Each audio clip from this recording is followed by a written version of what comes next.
নমস্কার বন্ধুরা, south with Dipanjan চ্যানেলে আপনাদের সকলকে স্বাগত জানাই। আজ কথা বলবো রামনবমীর ব্রত নিয়ে। রামনবমীর দিনে উপবাসী থেকে এই ব্রত করতে হয়, পিতৃপুরুষের তর্পণ করতে হয়।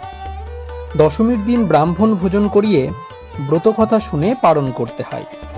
ব্রতের দ্রব্য: পঞ্চগুড়ি, পঞ্চগব্য, তিল, হরিতকি, ফুল, দূর্বা, তুলসী, বেলপাতা, ফুলমালা, ধূপ, দীপ, ধূনা, দধি, মধু, চিনি, ঘৃত, রামচন্দ্রের ধুতি, সীতার ও কৌশল্যার শাড়ি, আসনাঙ্গুরীয়, মধুপর্ক বাটি, নৈবেদ্য, কুচা নৈবেদ্য, উপকরণ ও ভোগের দ্রব্য, দক্ষিণা।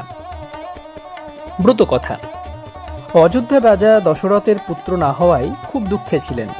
তখন কুলগুরু বশিষ্ঠের উপদেশে রাজা সস্ত্রীক শিব দুর্গা মন্ত্র জপ করতে লাগলেন। রাজার ভক্তিতে সন্তুষ্ট হয়ে মহাদেব তাকে দেখা দিয়ে পুত্রেষ্টি যজ্ঞ করতে বললেন। দশরথ অনেক চেষ্টা করে ঋষ্যশৃঙ্গ মুনিকে আনিয়ে যজ্ঞ করালেন। সেই যজ্ঞের চরু খেয়ে কৌশল্যা গর্ভবতী হলেন।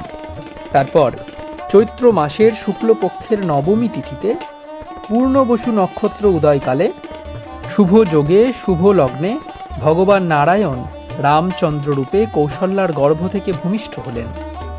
রাজ্যে খুব আনন্দ উৎসব হলো। এই দিনটি খুবই পুণ্য দিন, একেই বলা হয় রামনবমী।